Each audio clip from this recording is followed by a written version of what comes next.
Hello students, आइए देखते हैं क्वेश्चन नंबर 3, जिसमें कहा गया है find the LCM and HCF of the following integers by applying the prime factorisation method.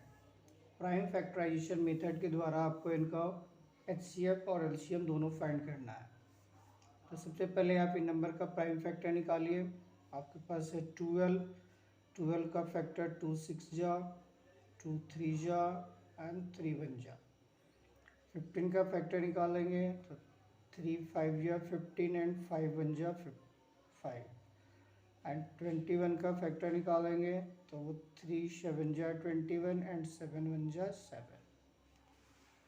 इस तरह से आपको मिला 12 is equal to 2 × 3, 15 is equal to 3 × 5 and 21 is equal to 3 × 7।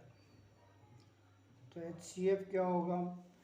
HCF एक ऐसा फैक्टर होता है जो तीनों में कॉमन मिलना चाहिए।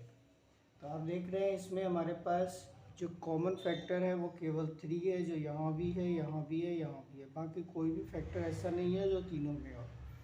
तो HCF हमारा हो गया 3। LCM के लिए हम वो सारे फैक्टर लेते हैं जो दोनों में सभी में अवेलेबल हो। तो यहाँ टू टाइम है, यहाँ 2 नहीं है, यहाँ 2 नहीं है, तो पहले हम 2 को 2 टाइम लेंगे। 3 यहाँ 1 टाइम है, यहाँ 1 टाइम है, यहाँ भी 1 टाइम है, तो 3 को भी लेंगे। यहाँ 5 भी है और यहाँ 7 भी है, और इसको जब हम मल्टीप्लाई करते हैं तो हमें मिलता है टोटल 420। तो इस तरह से हमने इन तीनों नंबर के HCF और LCM दोनों फाइंड कर दिए। आगे देखते हैं, नेक्स्ट नंबर हमारे पास 17, जिसका प्राइम फैक्टर निकालेंगे तो वो 17 से होगा। 17 1 जा 17। 23 भी एक प्राइम नंबर है, वो भी केवल 23 से होगा। 23 1 जा 23, और 29 भी हमारा प्राइम नंबर है, जो 29 1 जा 29 होगा। और इस तरह से 17 को हम लिख सकते हैं 1 × 17, 23 को लिखेंगे 1 × 23, और 29 को 1 × 29। और इस तरह से तीनों में जो कॉमन हमारे पास आ रहे हैं वो है केवल 1। तो HCF हमारा हो गया 1। जबकि LCM निकालते हैं तो इसके लिए हम तीनों में आने वाले जो फैक्टर है 17, 23 एंड 29, और जब इन्हें मल्टीप्लाई करेंगे तो वो मिलेगा आपको 11339। इस तरह से आपने इसका HCF और LCM निकाल लिया। आइए देखते हैं थर्ड पार्ट, जिसमें कहा गया है नंबर है आपके पास 8, 9 एंड 25। तो जब आप इनका भी फैक्टर निकालेंगे तो सबसे पहले 8 का फैक्टर मिलेगा आपको 2 4 जा 8, 2 2 जा 4 एंड 2 1 जा 2। 9 का फैक्टर निकालेंगे 3 3 जा 9 एंड 3 1 जा 3। जबकि 25 का फैक्टर निकालेंगे 5 5 जा 25, 5 1 जा 5। इस तरह से 8 को हम लिख सकते हैं 2 × 2 × 2, 9 को लिख सकते हैं 3 × 3, और 25 को लिख सकते हैं 5 × 5। और जब HCF देखें तो इस तीनों में कोई भी फैक्टर ऐसा नहीं है जो तीनों में कॉमन हो।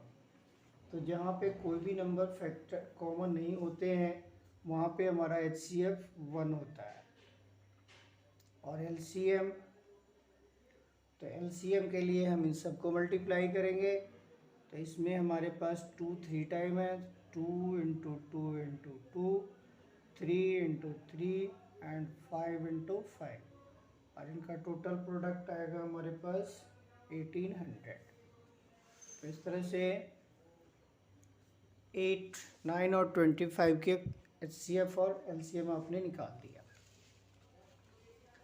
क्वेश्चन नंबर 4 में कहा गया है given that HCF 306 and 657 is 9, find LCM of 306 and 657। आपने सेकंड क्वेश्चन में पढ़ा था कि दो नंबर का जो HCF और LCM का प्रोडक्ट होता है वो उन दोनों नंबर के प्रोडक्ट के इक्वल होता है। तो हम उन सॉल्यूशंस को यूज़ करते हैं। पहले HCF into LCM is equal to हमने पढ़ा है product of number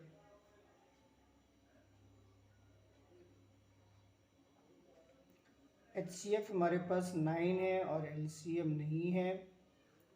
product of number में पहला नंबर है 306 और दूसरा नंबर है 657। और जब यहाँ से हम LCM को फाइंड करेंगे तो वो मिलेगा 306 इंटू 657 होल डिवाइडेड बाई 9। 9 से कैंसिल होगा, 9 3 जा 27 एंड 9 4 जा 36। और इस तरह से हमें LCM मिल रहा है 34 इंटू 657। और जब इनका हम प्रोडक्ट फाइंड करते हैं तो वो हमें मिलता है 22338।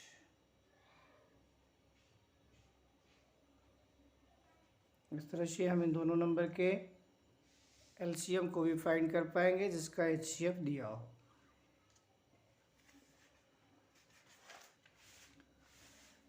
क्वेश्चन नंबर 5 पे आते हैं। 5 में कहा गया है check whether 6 to the power n can end with the digit 0 for any natural number n। n जो है हमारा एक नेचुरल नंबर है और हम जानते हैं कि नेचुरल नंबर जो होता है वो 1 से स्टार्ट होता है। और आपको चेक करके बताना है कि 6 to the power n जो है क्या 0 पे फिनिश हो सकता है या नहीं हो सकता है। तो आइए देखते हैं। सबसे पहले 6 to the power n इसको हम लिख सकते हैं 2 into 3 to the power n। हमने 6 का फैक्टर कर दिया 2 और 3 में, क्योंकि 2 3 जा 6 होते हैं। तो 6 to the power n हो गया हमारा 2 into 3 to the power n।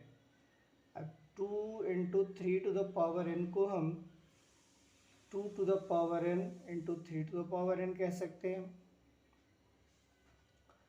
अब हमने इन्हें सेपरेट कर दिया और इसमें हम n की कोई वैल्यू प्लेस करते हैं। n हमारा एक नेचुरल नंबर है, तो for n is equal to 1 सबसे स्मॉलेस्ट नेचुरल नंबर हमने यूज़ किया वो है हमारा 1। और इसके लिए 2 to the power n into 3 to the power n की वैल्यू क्या होगा 2 to the power 1 into 3 to the power 1 that is equal to 6। तो इस तरह से हम देख रहे हैं कि जो लिस्ट नेचुरल नंबर हमारे पास है उनके लिए भी अगर हम इनकी वैल्यू को फाइंड करते हैं तो वो कम से कम 6 आ रहा है। इस तरह से हम n की वैल्यू कोई भी डिजिट रखें, कोई भी नेचुरल नंबर रखें तो उसका आंसर कभी भी 0 नहीं हो सकता। तो हम लिख सकते हैं we can say 6 to the power n never can end with 0 for natural number n।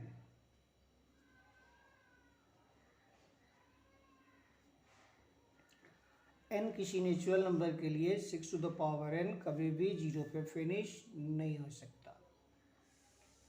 आइए देखते हैं क्वेश्चन नंबर 7 में, जिसमें कहा गया explain why 7 into 11 into 13 plus 13 and 7 into 6 into 5 into 4 into 3 into 2 into 1 plus 5 are composite number. तो सबसे पहले कंपोजिट नंबर होता क्या है? कोई ऐसा नंबर जिसके 2 से ज़्यादा फैक्टर होते हैं उसे हम बोलते हैं कंपोजिट नंबर।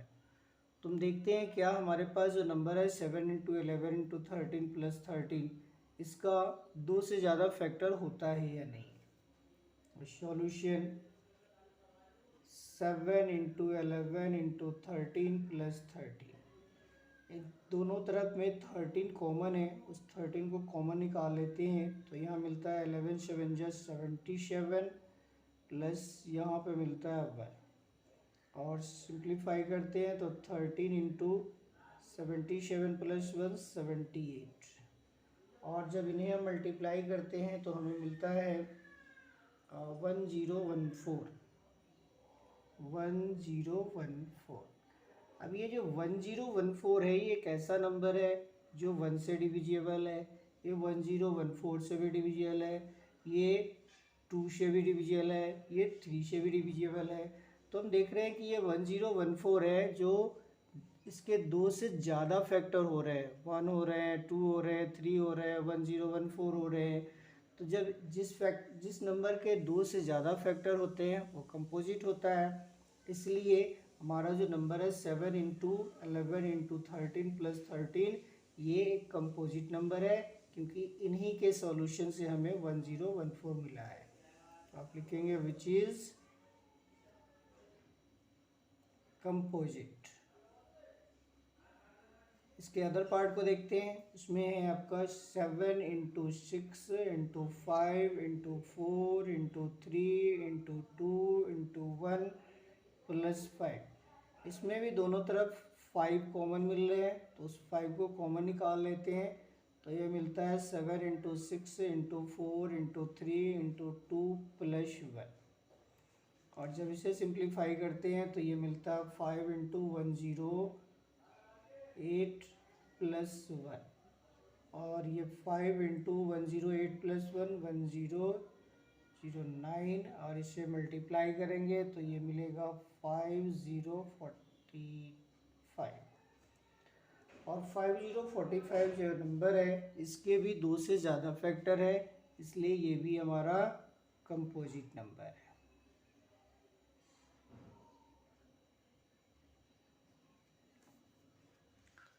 क्वेश्चन नंबर 7 में देखते हैं, जिसमें कहा गया है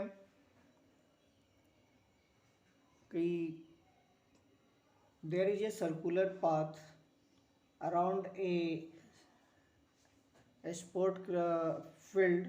Sonia takes 18 minutes to drive one round of the field, while Ravi takes 12 minutes for the same. Suppose they both start at the same point